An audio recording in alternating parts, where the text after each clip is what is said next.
Catoni slips in, shot, and a goal.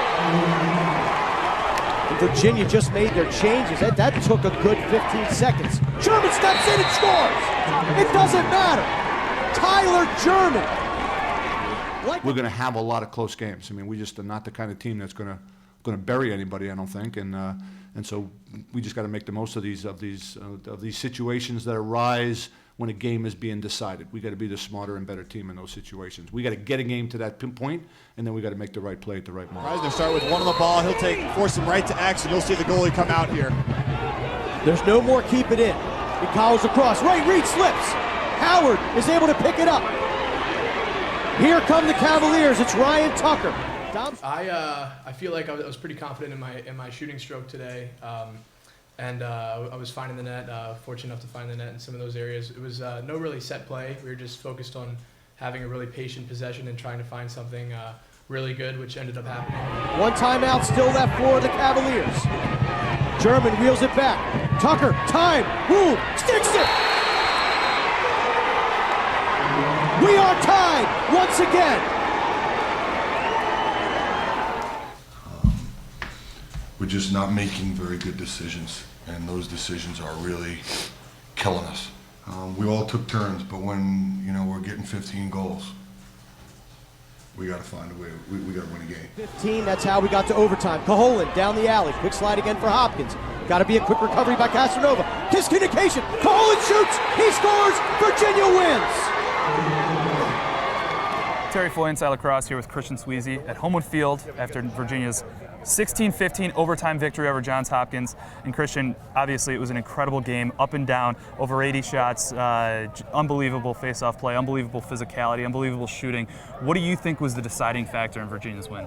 Two things. I thought Virginia's first midfield was very hard to defend. Hopkins decided not to double pole the first midfield. I think at least two of those guys combined for 9 goals. It was a very tough matchup. The other thing was the Hopkins unforced errors. A lot of turnovers that Virginia didn't necessarily force. Hopkins finished with 20 turnovers. That's an awful lot, and yes, it's an up and down game, but Hopkins, I don't think, was able to overcome those things. Virginia has gone through so much personnel adversity, primarily losing defenseman Tanner Scales and more recently attackman James Pinnell. How do you feel like this team is shaping up for a stretch run? Midfield is awfully tough to defend, and again, if you double pole them, that opens up stuff for the attack. What I'm impressed about with Virginia is that they will take what people give them. Tonight, they got the midfield and they took it. If Hopkins had double poled the midfield, the attack, I think, would have gotten much more of a green light than they actually had tonight. So Virginia, I think, is very adaptable on offense. They got a little bit out of their second midfield tonight as well. Face-offs, the defense will get better. 2 freshmen starting on close defense, that will get better down the road. But I'm impressed at how adaptable their offense is. Virginia, kind of a surprising 6-2, have VMI next before getting into the meat of their ACC schedule. On the flip side, Johns Hopkins falls to 3-5 and turn their attention to the Big Big Ten, the inaugural season. And Coach Petramala post-game said that joining this opportunity, the opportunity to restart the season, was the reason that they joined the Big Ten. What do you think is next for Johns Hopkins as they look to the stretch run of their season? It's amazing. He's absolutely right. And you could sense a little bit of a vibe when they started talking about the Big Ten and the AQ, and they still have an awful lot to play for.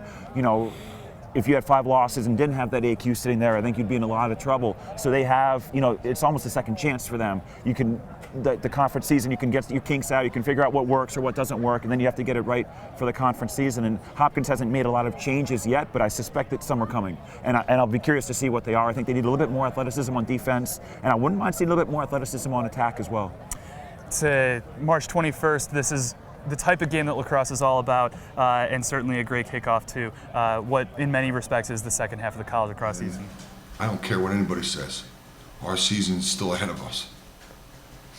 And that's what this team believes, and that's what we talked about in the locker room. And if anybody thinks differently, so be it. We'll come to play on Saturday. You can bet your ass we'll be ready to play on Saturday. This is Jesse Doherty with Inside Lacrosse in the Carry Room, where #1 Syracuse just beat #4 Duke 19-7. Syracuse outplayed Duke in almost every aspect of the game.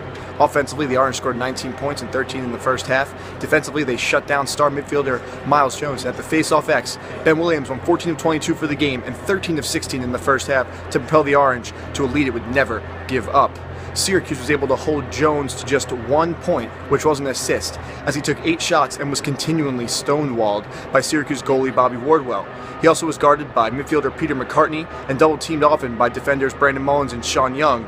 In all, Jones had a game-high 4 turnovers, as Syracuse really shut down the star midfielder, which in turn shut down the Duke attack. On the other side, Syracuse had to compensate for the absence of Randy Statz, who sat with a lower body injury. Statz, one of the team's best playmakers, his loss was compensated by midfielder Henry Schoonmaker, who had a hat trick. Also, Dylan Donahue and Kevin Rice were great in the game, both having a game-high 7 points and Donahue scoring a game-high 5 goals. Next week, Syracuse heads to Notre Dame and looks to remain undefeated, as Duke heads to North Carolina, where they will face another tough ACC test. Again, this is Jesse Doherty of Inside Lacrosse in the Carrier Dome, where number 1 Syracuse just beat Duke 19-7. Back in the IL newsroom for the hashtag IL Game Day recap. I am Terry Foy, joined by Kyle Devitt. And Kyle, one of the most notable results of the weekend, one of the most notable results of the season, Notre Dame shutting out Ohio State 9-0. This is an Ohio State team that beat Denver just a week ago. How much do you put the shutout at the feet of the Notre Dame defense versus the Ohio State's offense ineptitude? You know, as I was watching the game, I really thought that it was more the ineptitude of the offense as the game went on. That's not to say Notre Dame didn't play great defense. They did. They shut down the middle of the field so well. They played in between the boxes much better as well. Ohio State did not have a ton of possessions or lengthy possessions, really, until the end of the game. And even then, not enough action going on. A couple things happen in a shutout. I've been in a shutout. I've coached a shutout. It's pretty much the worst feeling you can have as a coach, a player, someone watching it, even sitting here watching it on TV. Extreme sadness. Either you don't have the talent and it's not there, and the other team is so much better than you. Which is obviously not the case for Ohio State. Not the case here. Or you just get tighter and tighter and tighter, and everything becomes harder, and you just lose your focus.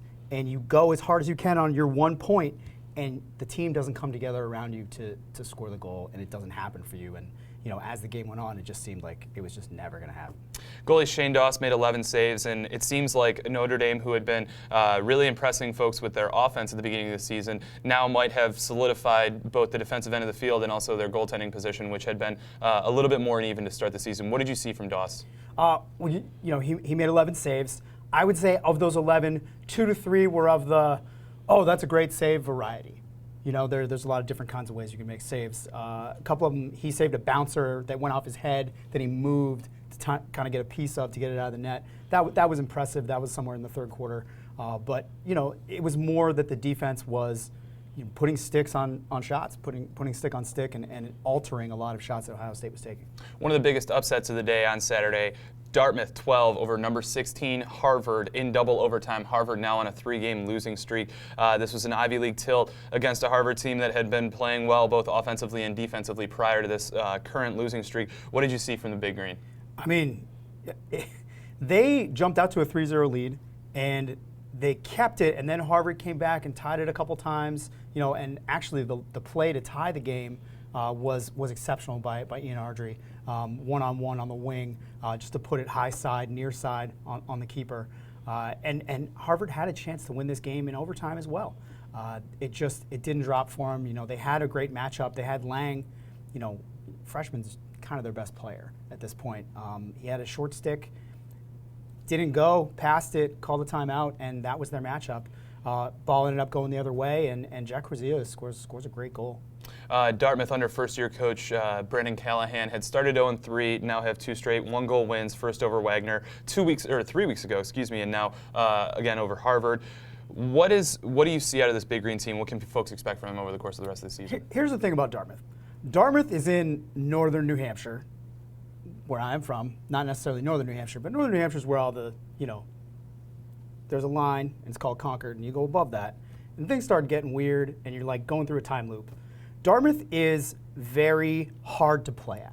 It's not hard to play at because there's a huge crowd or anything like that. It's kind of like playing a throwback game. It's like you're traveling through time and you're playing a game and you're like, everyone's shorts are shorter. What is happening? What's going on? Like, this doesn't make any sense. And that's how Dartmouth gets you. You know, Dartmouth is great at home because they put you in an uncomfortable place. And that's why they keep doing this every year. They put you in an uncomfortable place, and they take the W.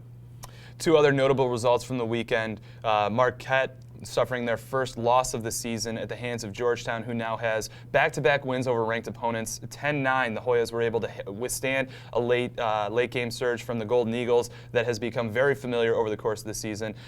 Incredibly balanced offensive effort for the Hoyas. And then in late at night, in a game that very few folks saw, Maryland topping number 2 North Carolina. Joe Lacasio had 5 goals in that game. The Terps continue their impressive defensive showing as they limit the high-scoring Tar Heel attack to 8 goals, and it'll be a shakeup at the top of the polls as we head into really what counts as kind of the middle point of the season.